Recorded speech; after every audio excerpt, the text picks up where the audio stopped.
ladies and gentlemen, boys and girls, children of all ages. Welcome to Robert's Sports Show. I'm your host, Robert. Today's edition is going to talk about the Money in the Bank briefcase. As we all know, currently it's held by Seth Rollins. There's been a total of 15 Money in the Bank briefcases passed out. Out of the previous 14, 12 have won the world title. Only 2 have not. Was not able to get the pin and win that world title. That'd be John Cena. He was the first one to lose. He actually won the match, but by disqualification, and as everybody knows, titles do not change hands on disqualifications. And unfortunately, Damien Sandow actually was pinned by John Cena to lose his Money in the Bank cash-in. Out of the 12 winners of Money in the Bank, the average days to hold that briefcase has been 84. The most, by everybody, which everybody should know, was held by the Rated R Superstar Edge. 280 days he held that briefcase, and finally cashed it in at the end of an Elimination Chamber match on John Cena. Speaking of John Cena, he has been cashed in on 3 times. The only superstar to be cashed in on more than once. Obviously, as many times as he has held the title, you would expect that. He would have been cashed in on a 4th time, but Damien Sandow lost. And John Cena can't add Money in the Bank briefcase to his resume because he won it and was able to cash it in for the title. The shortest ever been able to hold the briefcase was Kane. Same pay-per-view. He won it, Money in the Bank, cashed it in, Money in the Bank. You know, the average winners of the Money in the Bank briefcase held it 84 days. Once they cashed it in, on the average, they kept that world title for 72 days. The shortest was, shortest champion was Edge. He only held it for 3 weeks once he cashed it in. And the longest to hold the title after winning, cashed in the Money in the Bank briefcase was The Miz by 160 days. What does all these numbers mean for Seth Rollins? Obviously our current briefcase holder. Well, if he holds the briefcase for the average 84 days, that is September 21st, which is the night of Night of Champions. Okay? Does that mean he's going to cash in? No, it doesn't mean nothing. But if you just look at the numbers, it's okay, he cashes in a Night of Champions, which is the average time somebody's held the title, 84 days. If he holds that title for the average number, which is 72 days, that would be the week after Survivor Series. So Survivor Series would be 63 days. So, you know, it's right around there. Okay, that's kind of close to numbers. Well, the average champion to hold a world title since the epic CM Punk holding it 434 days, the average is 73. So it really wouldn't be out of the average of what WWE's been doing for Seth Rollins to cash in the briefcase at Night of Champions, to lose the title back at Survivor Series. Is it going to happen? Do I want it to happen? I honestly do not want it to happen. All the rumors look at John Cena versus Brock Lesnar at SummerSlam. Everybody who knows wrestling at all knows Brock Lesnar is going to beat John Cena at SummerSlam. And then Brock Lesnar is supposed to hold the title all the way until Mania.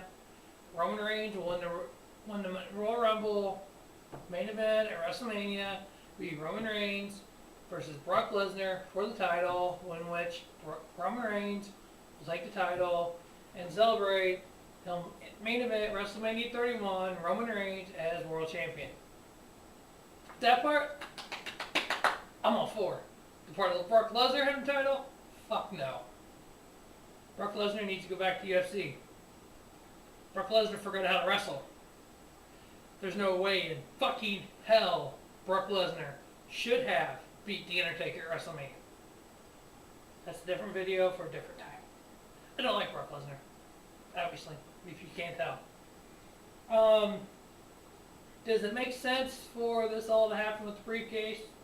Who knows? But another little note is if Seth Rollins holds the briefcase until WrestleMania, there'd be 273 days. The record's 280 by Edge. And we all know Roman Reigns, Seth Rollins, Dean Ambrose, all former Shield members. There's talk of in 2015, late 2015, eventually putting the Shield back together. Why not have Roman Reigns win the title at WrestleMania? Have on Raw the next night, or even a week later, because you figure the next night is always a big Raw after Mania, coming off of Mania. There's always a return of some sort or something like that. Is having the following week, which would be roughly 280 days, 281 days, have Seth Rollins cash in on Roman Reigns. Have reunite the Shield.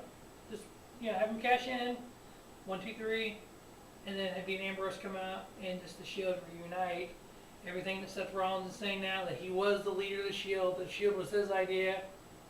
Have it that way. You got the leader of the Shield, Seth Rollins, with the title, Roman Reigns, Dean Ambrose back together as a family. The only people that know exactly what's going to happen in the storyline are the writers at WWE. Unfortunately, they like to leak everything out. Would I like to write for WWE? Oh, I'd be great at it, Check out the Pro Wrestling Pulse, and J-Man and Quaddy, they know wrestling too. They'd be great at writing the stuff for WWE. The one thing that we would do, that currently WWE writers don't do, we wouldn't leak the shit. I'm getting tired of the stuff being leaked out. Like the rumor matches for next year. Either officially do it or not at all. Anyway, that concludes the Money in the Bank briefcase talk, and Seth Rollins has currently got the briefcase. It's always a, trap shoot. Is he going to cash in? When's he going to cash in? Of course, everything going on with Seth Rollins and Dean Ambrose now. Dean Ambrose ain't letting Seth cash in. We'll see where that turns out. Stay tuned for my next video. There's talks of WWE cutting money, and Vince wants to save money and fire people. I have a top 10 list of who needs to be fired from the WWE. Thanks for watching. Have a great day. Ladies and gentlemen, boys and girls, children of all ages, welcome to Robert's Sports Show. I'm your host, Robert. Alright, today's edition will be, hey Vince, you want to save money? Here's 10 people you should fire. Obviously, I don't condone, just firing somebody for the hell of it. You're not going to have people on this list like a John Cena, Randy Orton, Seth Rollins, Tyler Black, or Seth Rollins, Dean Ambrose, anybody like that. These are guys that, to me, are just getting a paycheck for doing nothing. They're not worth having on the roster when you got the likes of a Kevin Steen, soon to be in NXT. You got a Kenta in NXT. You got a Sami Zayn, I think it's how you pronounce his last name. Not even sure how you're pronouncing that. Formerly known as El Generico. You got talent like that in your NXT program. Get rid of the riffraff. Bring those guys up. Anybody out there that just heard about this Kenta Kabash? Something like they pronounce his last name.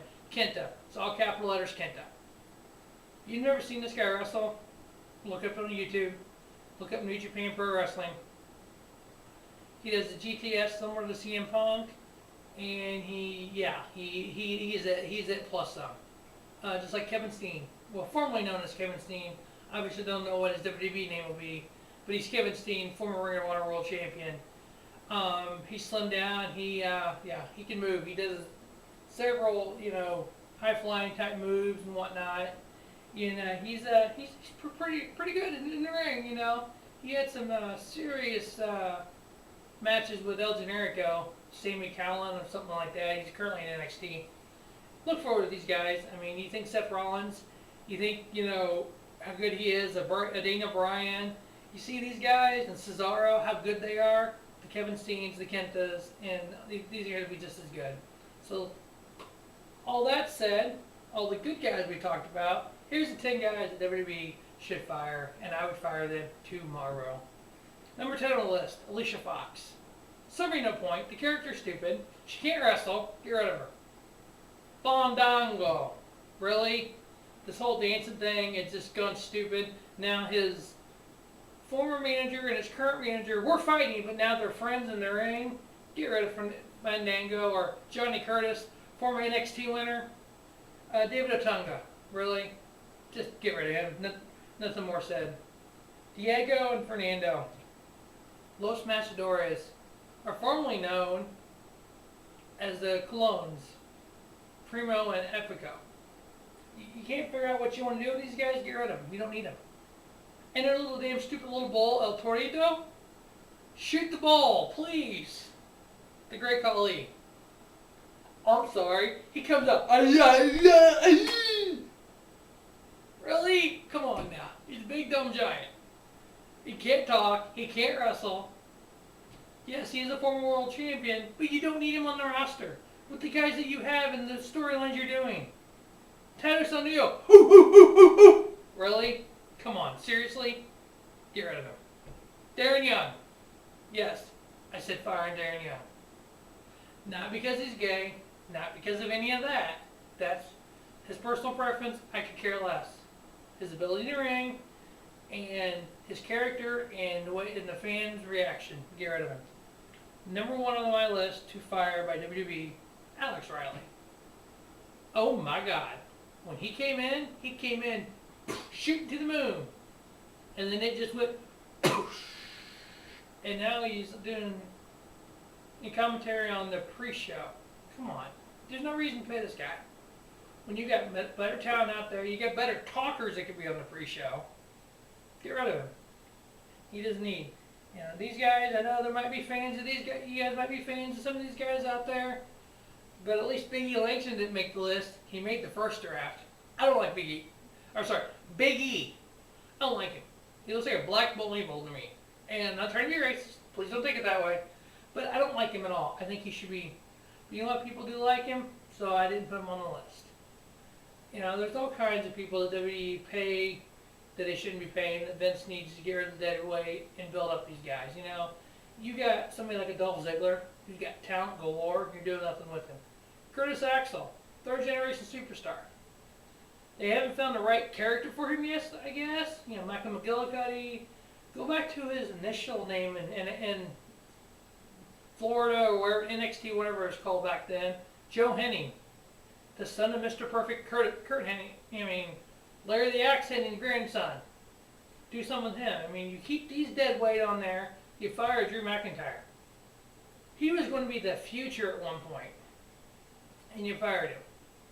There's just so much guys they don't. Damian Sandow. How much talent does this guy have? And you make him come out and dress up as people from the area? Yes, some of them have been good. When they were in Connecticut, the Vince McMahon character was pretty cool. When they were in Canada, Brett the Hitman, what was his name? Brett the Hitman Sandhart or something like that. So, I mean, some of them have been kind of cool, but some have been really stupid. You would never ask a CM Punk, a Shawn Michaels, Undertaker, Triple H, John Cena, Randy Orton. You would never ask one of those to dress like a Sandow, do what the shit that Sandow's done. He's got as much talent as they do. Just watch his in-ring ability. He can talk on the mic, he had in-ring ability. I don't know what the problem is. Drew McIntyre. He had talent.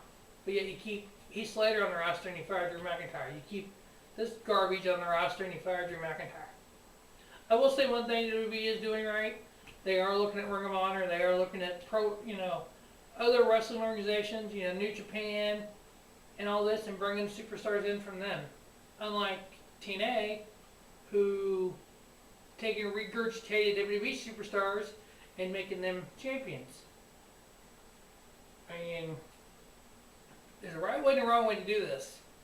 WWE's doing a little bit wrong, but they're doing a lot right because bringing these guys from Ring of Honor and New Japan. TNA, that's what not to do. So, well, that's all I have for the who WWE should fire. Will Vince listen to me? I don't know. If Vince would listen to me, I could help him tremendously. Tell him who needs to fire. Tell him who he needs to push. Tell him to go back to the 80s. Go back to the Attitude Era. Go back to the Monday Night Wars, WCW versus WWE. Nothing got out ahead of time. The only time something got out is when it was said on the air. Maybe we should try that again. Nobody goes near these writers. No one knows what's going to happen in the show except for the wrestlers. And that's it. And the writers, not fans.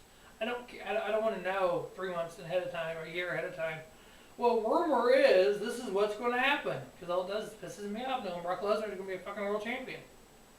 Brock Lesnar can jump off a fucking bridge. I don't care. I hate Brock Lesnar with a passion. Could he wrestle at one point? Yes. Can he wrestle now? No. Alright, enough said. I'm rattling on. I'm going to end this.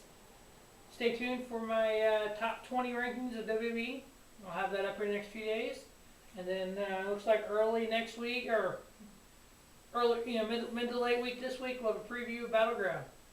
Y'all have a great night. Thanks for watching.